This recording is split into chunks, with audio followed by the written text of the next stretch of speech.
సింహరాశి వాళ్లకు ఈ వారం ఆదాయ మార్గాలు అనుకూలంగానే ఉండబోతున్నాయి. అయితే వ్యాపారం కోసమై చేసేటటువంటి కొన్ని రకాల ఖర్చులే ఇబ్బంది పెట్టబోతున్నాయి. కాబట్టి ఆ ఖర్చుల విషయంలో, ఆ పెట్టుబడుల విషయంలో ఒకటికి రెండు సార్లు ఆలోచించి నిర్ణయాలు తీసుకునే ప్రయత్నం చేయండి.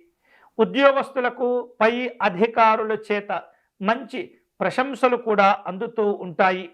వృత్తి వ్యాపారాల్లో మీరు ఇతరులపైన ఆధారపడకుండా మీకు మీరుగానే స్వతంత్రంగా అభివృద్ధి చెందేటటువంటి ప్రయత్నాలు కలిసి వస్తుంటాయి. ముఖ్యమైనటువంటి ఆస్తి వ్యవహారిక విషయాల్లో స్వతంత్రమైనటువంటి భావాలు, స్వతంత్రమైనటువంటి ఆలోచనలు కొంతమేరకు కలిసి వస్తూ ఉంటాయి. కుటుంబ పరంగా, సంఘపరంగా కొన్ని విషయాల్లో బాధ్యతలు పెరుగుతూ ఉంటాయి. వాటితో పాటు ఒత్తిడి కూడా పెరిగేటటువంటి సూచనలు కనిపిస్తున్నాయి. తలపెట్టినటువంటి పనులన్నీ కూడా త్వరితగతిన పూర్తి చేసేందుకు తీవ్రంగా మీరు కష్టపడుతూ ఉంటారు. సింహరాశి వారు ఈ వారం ఆరోగ్య విషయాల్లో కొంత జాగ్రత్తలు తీసుకోవాలి. అప్పుడప్పుడు స్వల్ప అనారోగ్యాలకు లోనయ్యేటటువంటి పరిస్థితి కనిపిస్తుంది.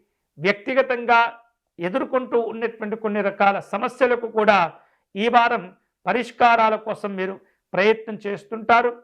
మీకున్నటువంటి కష్టపడేటటువంటి తత్వం వలన అనుకోకుండా కొన్ని అంశాల్లో ఆదాయ మార్గాలు కూడా కలిసి రాబోతున్నాయి.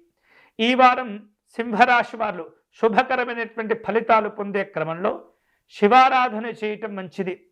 విశేషమైనటువంటి గంగాజలమును సేకరించి లేదా కొబ్బరి నీటితో లేదా చెరుకు రసమును సేకరించి పరమేశ్వరునికి రుద్రాభిషేకం జరిపించుకునే ప్రయత్నం చేయండి.